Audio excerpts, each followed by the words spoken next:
बिस्मिल्लाहिर्रहमानिर्रहीम। मेरा नाम होम्योपैथिक डॉक्टर गुलाम शबीर हुसैन हासिलपुर।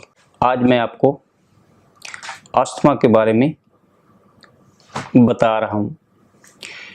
इससे पहले अस्थमा के बारे में मेरी एक वीडियो ब्रोंकियल अस्थमा, जिसका लिंक ऊपर आई बटन में आ रहा है, अगर आप उसको देखना चाहें तो उसको क्लिक कर लीजिएगा। लेकिन आज जो मैं आपको बताने चला हूँ वो है एलर्जिक अस्थमा।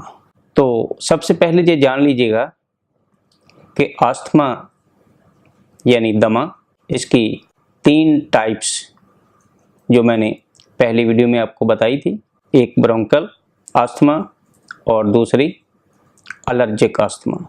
तो आज मैं आपको एलर्जिक अस्थमा के बारे में बताऊंगा कि एलर्जिक अस्थमा क्या होता है, इसकी वजूहात क्या होती हैं और इसका इलाज क्या है।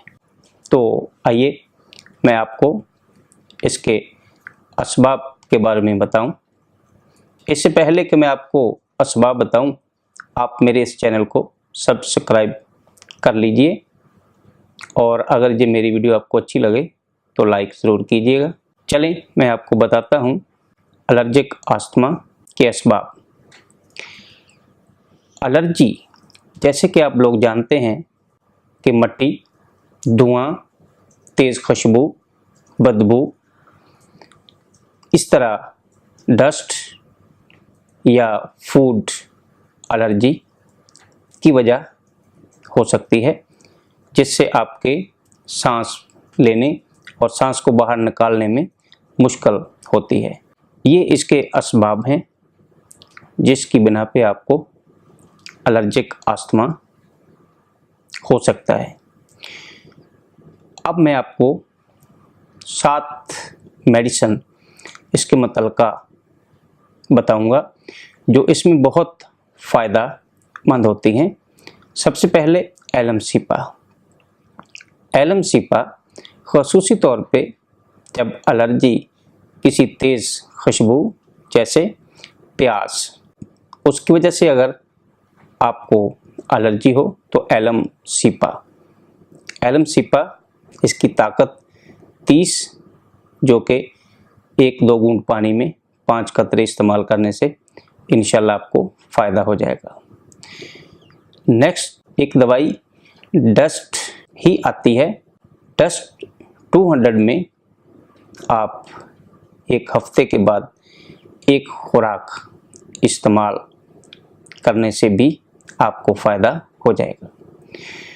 इसी तरह जो पहले मैंने आपको ब्रोंकियल अस्थमा में एक दवाई बेसिलिनियम के बारे में बताया था, तो जिस तरह आप डस्ट 200 में एक हफ्ते के बाद एक खुराक लेंगे, इसी तरह आप बेसिलिनियम 200 इसको भी हफ्ते के बाद एक खुराक कुछ वक़्त कुछ डोज ले सकते हैं, जिससे आपके लंग्स को बहुत ज़्यादा तक़वीयत मिल सकती है। इम्यूनिटी पावर इससे बहुत ज़्यादा बेहतर हो सकती है और आपको बहुत ज़्यादा फ़ायदा मिल सकता है। नेक्स्ट दवाई इंटमटाट है। इंटमटाट में एलर्जिक अस्थमा जब उसकी अलामत आपको हो जाती हैं तो लंग्स में, फेफड़ों में रैटलिंग, बलगम का जमा हो जाना और बलगम का खड़खड़ाहट वाली खांसी पैदा कर देना पैदा हो जाता है। इसलिए आप वहाँ पे इंटमटाट 30 ताकत या 200 ताकत में आप लेने से फ़ायदा ले सकते हैं। एक और दवाई जो आर्सेनिक एल्बम है वो भी बहुत फ़ायदा देती है, लेकिन उसकी अलामत रात को यानी आधी रात के बाद बहुत ज़्यादा तकलीफ़ होती है और मरीज़ को बेचैनी बहुत ज़्यादा होती है, प्यास बहुत ज़्यादा लगती है। तो आप आर्सेनिक एल्बम से फ़ायदा ले सकते हैं। एक और दवाई नेट्रम सल्फ़। ये नेट्रम सल्फ़ ख़ुसूसी तौर पे जब मरतूब मौसम होता है उस वक़्त फ़ायदा देती है। जब रात को ठंडक होती है और दिन को गर्मी होती है, तो उस वक़्त नाट्रियम सल्फ बहुत अहम दवाई मानी जाती है।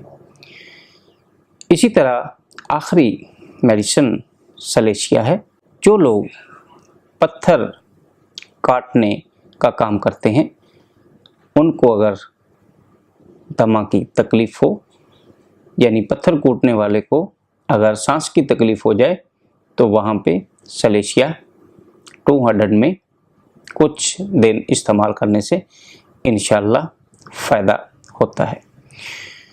तो एलर्जिक अस्थमा, इससे पहले मैंने आपको ब्रोंकल अस्थमा उसके बारे में बताया। इसके बाद मैं आपको कार्डियक अस्थमा के बारे में बताऊंगा। अगर आपने कार्डियक अस्थमा की वीडियो देखनी हो तो उसका लिंक आई बटन में आ रहा होगा। अगर मेरी वीडियो आपको अच्छी लगी तो इसको लाइक ज़रूर कीजिएगा।